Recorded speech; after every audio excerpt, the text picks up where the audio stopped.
یہ غازی یہ تیرے پراسرار بندے جنہیں تو نے بخشا ہے ذوق خدائی، دو نیم ان کی ٹھوکر سے صحرا و دریا، سمٹ کر پہاڑ ان کی ہیبت سے رائی۔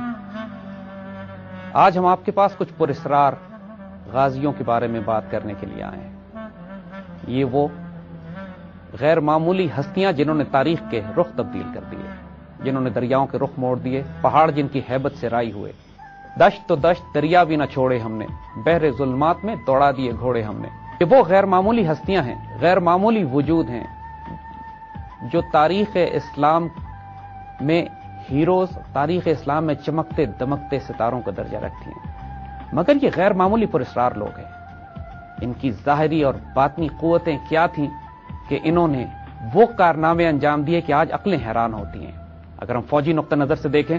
تو یہ انسانی عقل ماننے کو تیار کہ عرب کے ریگزاروں سے نکلنے کے بعد 3 سال کے عرصے کے اندر عراق اور شام، ان رومن اور پرشین امپائرز کو شکست دے کر یہ علاقے سلطنت اسلامیہ میں داخل کرا لیے جائیں۔ یہ تمام کارنامے جس وجود نے کہ میں ایک اونٹ کی طرح ایک بستر پر جان دے رہا ہوں، مجھے سخت شرمندگی ہے کہ میں میدان جنگ میں شہید نہیں ہو سکا، اور اللہ قیامت تک کبھی کسی بزدل کو سکون اور اطمینان نہ دے۔ افسوس یہ اس مجاہد کا ہے، یہ وہ اپنے آپ پر شرمساری کر رہے ہیں جن کو اللہ کے رسول صلی اللہ علیہ وسلم نے سیف اللہ کا لقب دیا۔ جسم کا کوئی وجود کا حصہ ایسا نہیں تھا جس پر تیر، تلوار، نیزہ یا خنجر کے نشانات نہ بنے ہوئے ہوں، جنہوں نے 300 سے زائد جنگوں میں حصہ لیا اور کسی جنگ میں شکست نہیں کھائی، جو صرف ان کے نام سے پرشین اور رومن امپائرز پر دہشت طاری ہو جایا کرتی تھی۔ ان کی زوجہ، ان کی بیوی نے ان کو تسلی دی، خالد آپ شرمساری نہ کریں، آپ کو جب اللہ کے رسول صلی اللہ علیہ وسلم نے سیف اللہ کا لقب دے دیا تھا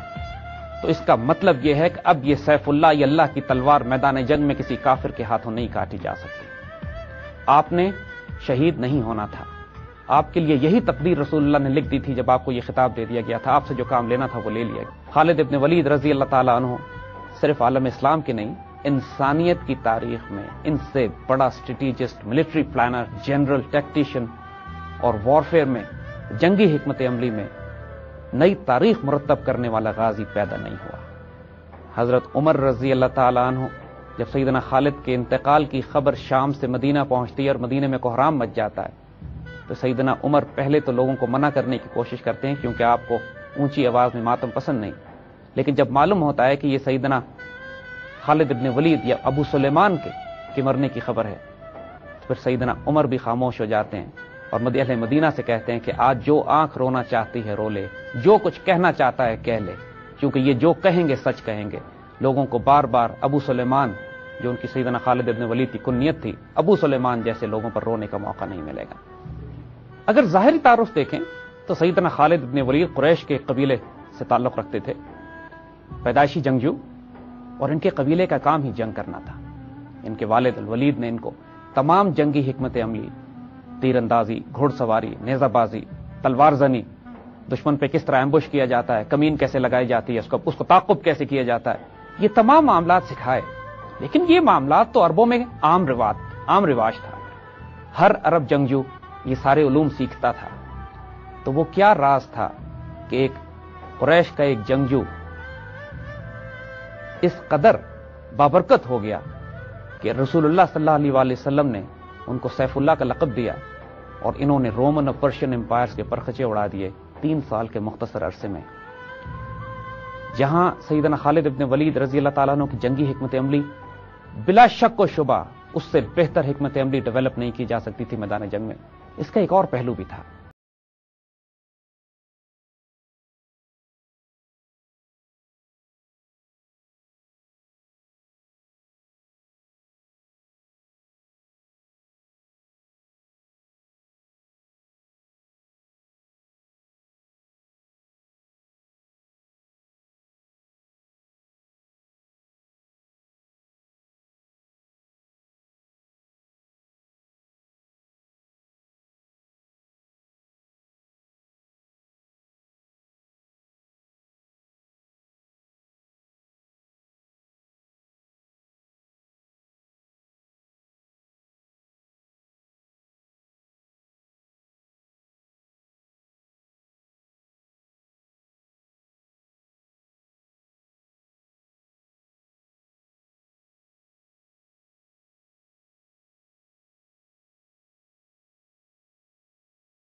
پاس تشریف لائے اور اسلام قبول کیا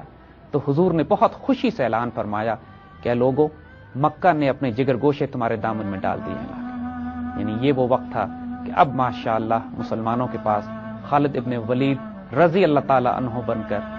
اس قوت اور طاقت کے ساتھ حاضر ہوتے کہ جو اللہ تعالیٰ نے اس وجود میں ڈالی تھی، اور وہ فیض ان کو ملنا شروع ہوا کہ جس کے بعد یہ سیف اللہ بننے کی طرف چلے۔ خالد بن ولید نے حضور صلی اللہ علیہ وسلم سے فرمایا کہ جو غلطیاں اور کوتاہیاں اور گناہ مجھ سے پہلے ہوئی ہیں ان کی مغفرت میں طلب کرتا ہوں اللہ سے۔ حضور نے بشارت دی تمہارے سارے پچھلے گناہ معاف کر دیے گئے، اور اب انشاءاللہ اس کے بعد سیدنا خالد نے عہد کیا کہ اب حضور صلی اللہ علیہ وسلم کی ہم رکابی میں یہ تلوار ان کی بے نیام ہوگی، جو اللہ اور اس کے رسول صلی اللہ علیہ وسلم کی حفاظت میں اور اس دین کی سربلندی کے لیے، اور اس میں کوئی شبے کی بات نہیں ہے کہ انہوں نے اس کا حق ادا کر دیا۔ سب سے پہلے جو مارکے سیدنا خالد بن ولید نے حضور صلی اللہ علیہ وسلم کی اجازت سے اور حکم سے کیے، اس میں غزوہ جنگ موتا بھی تھی۔ جنگ موتا کے بارے میں بڑا خوبصورت واقعہ آتا ہے کہ حضرت زید بن حارث رضی اللہ تعالیٰ عنہ جب قیادت فرماتے ہیں اس لشکر کی جو جاتا ہے مقابلے کے لیے، تو حضور نے پہلی بشارت دے دی تھی، فرمایا کہ اگر زید شہید ہو جائیں تو جعفر ان کے علم سنبھال لیں، قیادت سنبھالیں، اور جعفر شہید ہو جائیں تو اس کے بعد کوئی دوسرے ان کی قیادت سنبھال لیں اسلامی لشکر کی۔ اور جس وقت اسلامی لشکر دشمن سے متصادم تھا،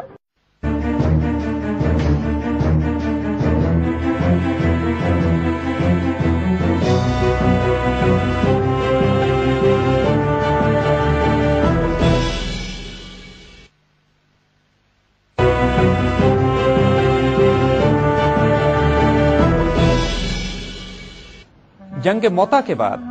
یہ بات محکم ہو گئی بالکل کہ سیدنا خالد بن ولید رضی اللہ تعالیٰ عنہ اسلامی لشکر کے کمانڈروں کے طور پر ابھر رہے ہیں، ان کو متعین کر دیا گیا۔ فتح مکہ کے موقع پر حضور صلی اللہ علیہ وسلم جب لشکر لے کے مکہ کی طرف چلے اور تمام صحابہ آپ کے ہمرکابی میں تھے، تو سیدنا خالد بن ولید رضی اللہ تعالیٰ عنہ کو بھی دستہ دیا گیا، اور 9 اطراف سے جب مسلمان مکہ میں داخل ہوئے تو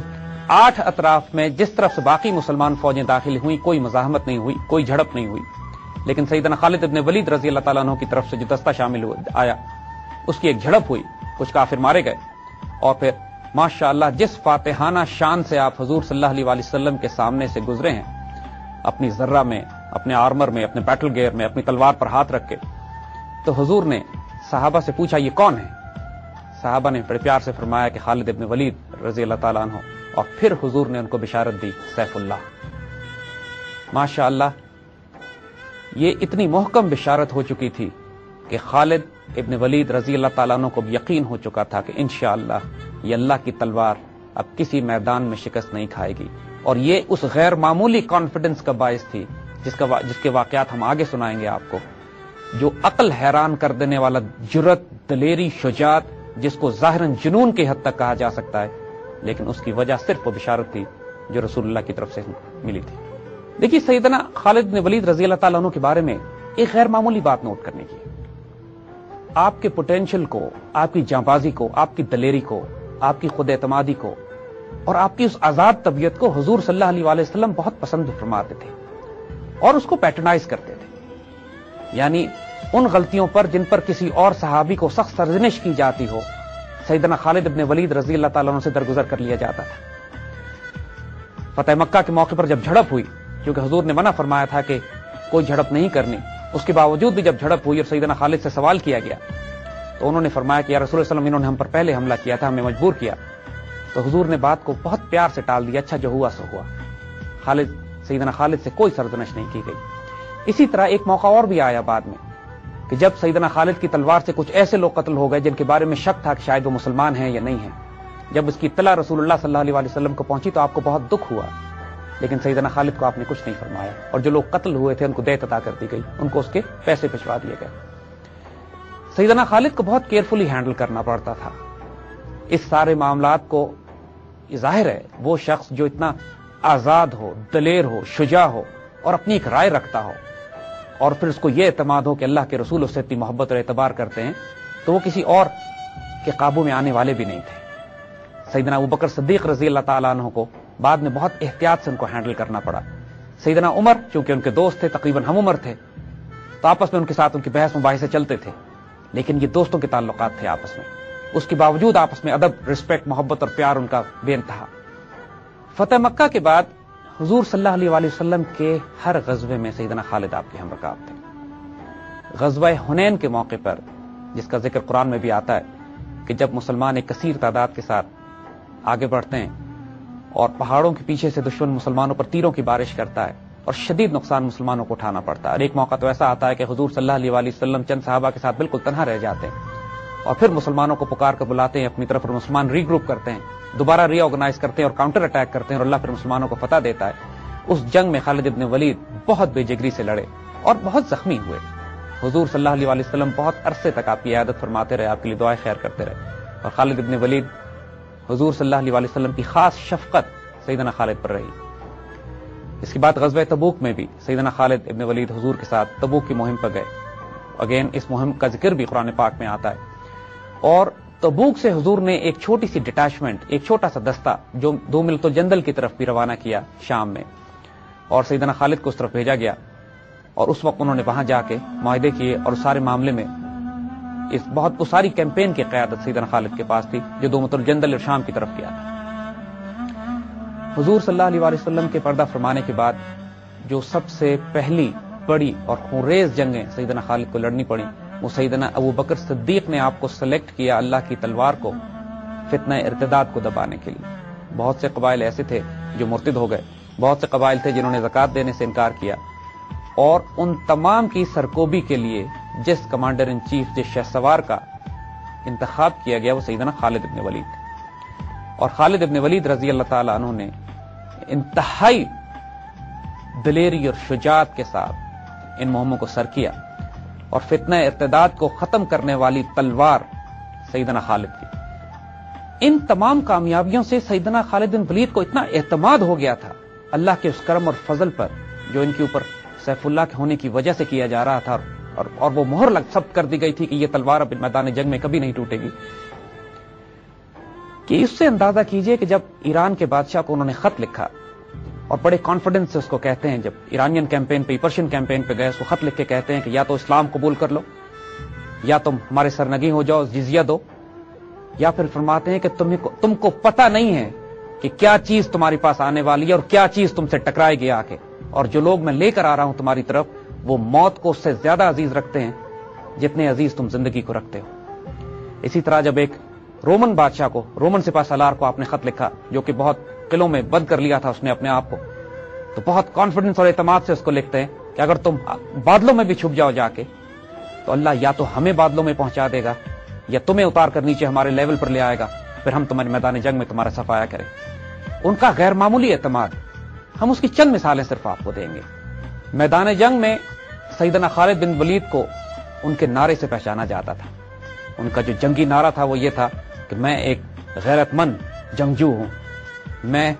اللہ کی تلوار ہوں، میں خالد ابن ولید ہوں۔ یہ اعتماد ان کا جو دشمن پہ دہشت طاری کر دیا کرتا تھا۔ اسی طرح ایک واقعے میں ایک رومن جاسوس، ایک رومن قاصد آتا ہے ان کے پاس،